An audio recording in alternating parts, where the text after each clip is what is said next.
Hey, Bob. Yeah, I'm out of industrial, like always.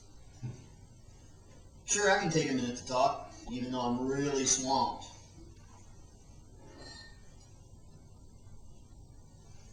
Sure, I don't mind doing a short 5-minute presentation on Web 2.0 for the meeting next week. Sounds like a boring topic. Is that why you want me to do it? Do I think I can spice it up? With a topic like that, no. But I'm going to give it a shot. Okay, well, I'll see you next week in Stanford.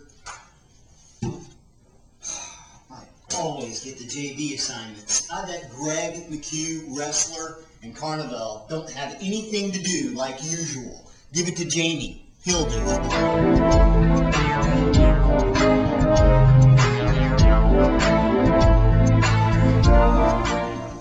Hello, some of you may know me, but just in case, I am Jamie Church of Sun Microsystems, a not-so-famous team member on the GE account team. Come with me today on this episode. It's going to be very exciting, of Man versus Web 2.0. I'm getting dropped off in an undisclosed location here in search of terms and concepts that I keep hearing around Web 2.0 and have no stinking clue what they really mean. Or, for that matter, what Web 2.0 really is. This is a dangerous assignment, and I'm a trained professional. So please don't try this at home or at work. What is Web 2.0? Well, Web 1.0 personally cost me about $1 million. Ask me to tell you that story sometime. Web 1.0 fizzled out around 2001. The internet became stagnant. Web 1.0 was overhyped, overfunded, and was met with bad market timing. I am sure you remember Netscape and Mark Andreessen, the whiz kid, and boring old stagnant web HTML websites. Over the past few years, a new web has emerged, Web 2.0. Sounds creepy, I know. The richer user experience afforded by the newer technology such as Ajax has prompted the development of websites that mimic personal computer appliances, such as word processing, spreadsheets, and slideshow presentations. Heck, I did this whole script in Google Documents. WYSIWYG and wiki sites replicate many features of PC authoring applications. Still, other sites perform collaboration and project management functions. Several browser-based operating systems have also appeared. They essentially function as application platforms, not as operating systems per se. These services mimic the user experience of desktop operating systems, offering features and applications similar to a PC environment. They have as their distinguishing characteristic the ability to run within any modern browser. Numerous web-based application services appeared during the dot-com bubble of 1997 through 2001 and then vanished, having failed to gain critical mass of customers. Hey, look, over there, some terms. Shh, let's sneak up on them. Ajax. Asynchronous JavaScript and XML is a web development technique used for creating interactive web applications. The intent is to make web pages feel more responsive by exchanging small amounts of data with the server behind the scenes, so that the entire web page does not have to be reloaded each time the user requests a change. This is intended to increase the web page's interactivity, speed, functionality, and usability.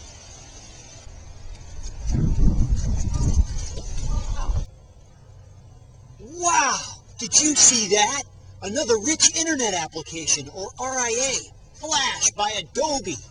I know you have heard of Shockwave and DirectX and Java too. Those languages allow for content to be more interactive and deliver information in ways that combine media, sound, and text. Unbelievable. So we have heard these and many more buzzwords like these, but what does it really mean? You and I have used Web 2.0 applications. Heck, you may not have even realized it. YouTube, Google Maps, and any of the search engine sites are all Web 2.0 sites and technologies. These browser-based technologies allow a web page to request an update for some parts of its content and to alter that part in the browser without needing to refresh the whole page at the same time. These types of discussions always lead to another thing I keep hearing, SOA. At first, I thought this was an old farming term like soa ma otsa. Silly me. What it really means is service-oriented architecture. Yeah, I know what you're thinking, and I'm still confused too. Pay attention though, because service-oriented architecture is one of the key pieces in Web 2.0. Crikey, check it out. More terms. Again, be very quiet or we will spook them, and these things are nasty little boogers with big nasty teeth. Here are some dandy little SOA terms. Feeds. A web feed is a data format used for providing users with frequently updated content. Content distributors syndicate a web feed, thereby allowing users to subscribe to it, making a collection of web feeds accessible in one spot. It's also known as aggregation, which is performed by an internet aggregator site. A web feed is also sometimes referred to as a syndicate feed. Mashups. A mashup is a web application that combines data from more than one source into a single integrated tool. A typical example is the use of cartographic data from Google Maps to add location information to real estate data from Craigslist or from fire devastated areas in Southern California, like Fire Maps, which is a mashup of Google Web, the Maps piece, thereby creating a new and distinctive web service that is not originally envisioned by either source. What is really interesting to me about Web 2.0, other than the geeky stuff that Keith Wright knows I love, is the social aspects of the social web. Podcast. A podcast is a digital media file or a related collection of such files which is distributed over the internet using syndication feeds for playback on portable media players and personal computers. The term, like radio, can refer either to the content itself or to the method by which it's syndicated. The latter is also termed podcasting. The host or author of a podcast is often called a podcaster. Here's one of my favorites, blogging. A blog, a portmanteau of weblog, is a website where entries are written in chronological order and commonly displayed in reverse chronological order. Blog can also be used as a verb, meaning to maintain or add content to a blog. By the way, who doesn't enjoy reading Jonathan's blog where he picks a fight in every episode with someone new? That guy rocks. Coolest thing about the web today, or Web 2.0 if you will, is that the end users have now become direct participants in not only the viewing of information, but the creation of that content as well.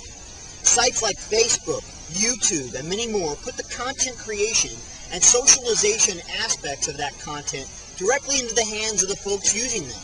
I think that is very cool and very exciting. So what Web 2.0 refers to is a perceived second generation of web-based communities and hosted services, such as social networking sites, wikis, and folksonomies, which aim to facilitate collaboration and sharing between users. The term became popular following the first O'Reilly Media Web 2.0 conference in 2004.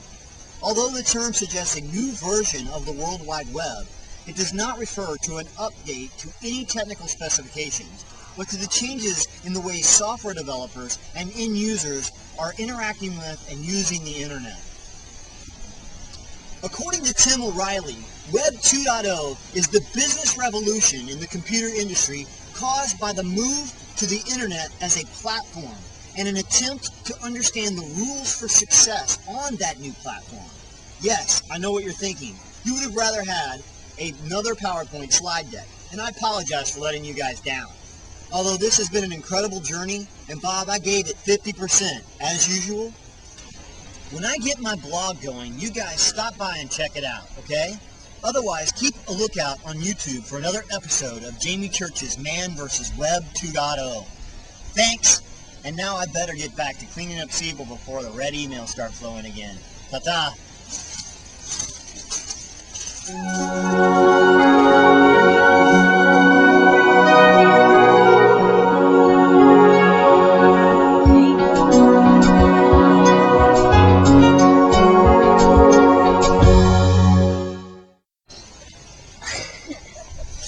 watching.